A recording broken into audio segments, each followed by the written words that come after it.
12-volt winch, low mount. First time installing a winch, here's what you need to know.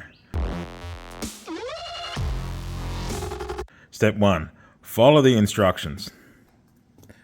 Doesn't matter, this one's a Ridge Ryder, but whatever comes with your winch, follow the instructions. They're laid out, it's pretty simple stuff. Now there's a couple of crucial things. First thing you need to be aware of, underwind, overwind. Winch rope must always come out the bottom of the winch, not from the top. Just like that. Now they come spooled that way, so make sure you don't install your winch from, say, the other side. If you want your handle the other way or whatever, you need to know that it's got to come out the bottom, not over the top. Sometimes people aren't sure. I've seen people with winches, even like your worn winches and stuff, installed incorrectly, and they've got it feeding over the top for whatever reason. It's got to come from the bottom because they're designed to winch in, not winch out per se. Next thing is this little wire people get wrong. They don't install it, or they install it in the wrong spot. It's got to go where this long black cable goes, which is on the underside of here. Let me show you. There's a thin wire that runs out of the control box. That must go to the earth. On this one, it's on the underside. The earth is, that goes to the battery. So this is the earth to the battery, just a long lead. So the thin black one goes to the long black terminal on there, not to the short black one. People will hook them up to wherever or not hook it up, and it doesn't work, and they wonder why. So just keep that in mind. Make sure you hook up your little black wire. So if your winch isn't working and you've just done an install, chances are that's what the problem is. So check all your connections, read back over the instructions, make sure it's all connected, all connections are tight, proper. Now this is a Ridge Ryder, obviously, as you can see, but it could be any of these low mount winches. This stuff applies to all of them until it doesn't. Read the instructions, you'll find out. You also must bed the rope kind of thing, right? So these are the instructions that they claim for theirs, and instructions supplied by manufacturers for their winches will be the same or very similar. You've got to spool it right out until you've got a few wraps on. On this one, I think it said there's a red mark on the rope, so you know when to stop. What that does though is when it's coming out, if you don't pull it all the way out down to where the limit is, and then pre-tension the sort of rope and get the rope pulled, the fibers all pulled tight and sort of not stretched, but kind of stretched, but it tightens all the fibers up, so then they can roll back on all nicely. If you don't do that and you only pull out, this is 28 meters, you pull out 15 meters and use the winch, those 15 meters be really tight. The wraps that are left on there are going to be looser and not pulled tight. And what can happen is that the bit you've got pulled out when winching in can jam down, pinch down in between the strands and bind. And that's what they're trying to prevent as well, right? So make sure you follow that pre-spooling sort of pre-tensioning rule. You ain't got to do it the first time you do it. And yeah, so do that when you first get your winch. Now, something else to keep in mind, your winch, its pulling capacity is at the sort of the best pull when it's out further. So this is the layers of rope for a 12,000 pound, right? So it's your rated line pull per layer. So your first layer is 12,000, and then these are your layers, right?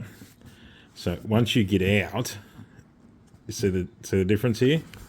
So you're pulling at 5.5 ton your first layer, your second wrap. So that first wrap is down on the drum. So that's when you've got it pulled out. So if you just pull out a few meters or your first layer off, you're only going to have a 3 ton pulling, not your 5.5. So to get the full capacity, you need to pull it all the way out. If it's too long, that's okay. You use your snatch block, it doubles your pulling force, but half the speed. So there's some other stuff there about what sort of power it can draw as well. Okay, so max draw of this one they're saying is up to 430 amps at 12,000 pound. Just upgrading the winch, we're putting the new bar on. Didn't have any issues with the old XTM winch, which I suspect is pretty much the same winch as this, except the only thing I noticed that is that the clutch handle functions a little bit different, it seems to, and it's just chrome. The other one was black on the XTM winch. So this one's a Ridge Rider winch, 12,000 pound. Obviously, you make sure you connect up that little black wire to the earth underneath that goes to the battery. A lot of people seem to forget that, but if you just read the instructions, it's clearly noted in the instructions. So we're going to whack this in, and yeah, we'll give this a run. Now, it does have a different wireless sort of setup. I'll show you that once it's all installed, but it's a little dongle you got to plug in there, where the XTM one didn't have wireless, but there's a module you can actually just add inside the box to use a universal remote and make it wireless. But we'll just run with what they got for now, and we'll see how it sort of goes.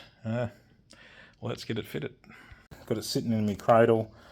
All winches mount different, depends on your bull bar setup. 4 mounting bolts. You just put the little slotted, the little flat square-sided nuts into the bottom of the winch each side, and then you just do them up. So I'm using this is Tool Pro ratchet, little 3/8 jobby. This will just get them up, and then I'll just hand tighten it with this as well, just to finish them off, and that'll be done. And we'll just finish the wiring, and she's all done pretty much. On to the next. Right, let's keep it short and sweet like the wife. Thought I'd show you this. Didn't know it actually come with this, and I haven't seen it with other winches. But it's a little extension cord. It's probably 70, 80 centimetres. So you can extend it if you want to mount your control box out of sight. So hello, I'd never like mounting the control box, out in the open, if it's avoidable. So this one's going to go behind the grill. If you're wondering as to stuff we use, so it's 10 mil. It barely just fits. I don't know if they make a 12 mil or something. If they do, go 12 mil for your winch cables. The next one I've got 16 mil, which is just a bit of a waste because it's a bit too big. So if you get maybe a 25 mil, I guess you could run the two cables together. Mine are just all run separate. Everything's spaced back. Just keep that in mind. This is all cable tied back out the way, away from this, because corrugation, you got to think of that stuff. Rough roads, you end up rubbing a hole, and I think this is the transcooler, or it could be your air conditioner condenser, whatever it is, your radiator. Just keep that in mind. I insulate a lot of hoses. If there's any contact points, I'll insulate them. I'll plug this in, and I'll see how we go. I can reach it from behind here. So in this case, I don't know, may not use it, or I may just use that, pop it through, make a little bracket, and just have it sitting down here, perhaps, But that's just something I can do. That'd be an afterthought. Can worry about that later. So check all your connections. Make sure everything's connected up properly. Make sure you put, say, a battery in here if you're using a wireless remote with whatever winch you've got, or if your cord's plugged in. Make sure everything's connected properly, good connections. This is the battery isolator I'll be fitting. This will be just running through the power wire to the battery. Now, this is their ratings on the back. So you look at the max there, you can have up to 1500 for 10 seconds. Okay, and a constant on the 12 volt of 300 amps. Now this has a max draw at full capacity. I think it was about 430 amps of drawing the power. So I think there'd be a happy medium in between there. I won't be always at the max current draw. And I normally cycle my winches anyway, 10, 20 seconds on, 10, 20 seconds sort of off when possible. So that way you don't sort of overload the winches. At the end of the day, you look after your winch, it'll look after you. If you just want to hold that winch in button and send it for the whole pull up a real bad sort of hill or boggy situation and really strain it and risk breaking stuff and just killing it, go for it. That's your choice. That's not mine. Why we isolate? Well, this is my opinion. It's up to you.